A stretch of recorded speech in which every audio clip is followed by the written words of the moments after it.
যখন আপনি মারা যাবেন, দুনিয়া থেকে বিদায় দিবেন, মানুষজন কেউ বলবে না আজকে বৃষ্টির দিন দাফন করিস না, কেউ বলবে না যে তারা 2টা দিন রাখ, কেউ বলবে না।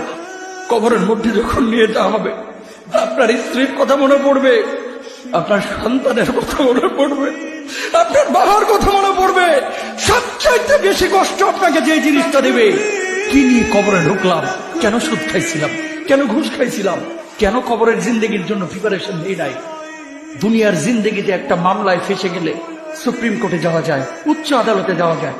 আখিরাতের জিন্দেগিতে কোনো মামলায় ফেসে গেলে পালাবার কোনো আর পথ নাই। চলে যেতে হবে। দালান ঘর, বাড়ি ঘর, টাকা পয়সার জন্য পাগল হয়ে থাকে আমরা, কিন্তু এটা আমার আসল ঘর নয়।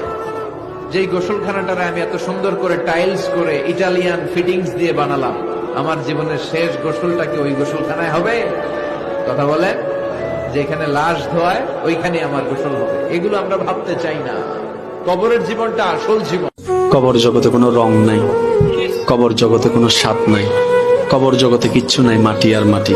হ্যাঁ, যদি আপনি মালিককে খুশি করে যেতে পারেন, অন্ধকারটাও আলোকিত হয়ে যাবে। কষ্ট করার সময়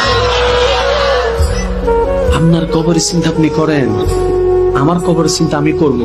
আপনি আমাকে বেশি থেকে বেশি উৎসাহ দিতে পারবেন ভাইয়া।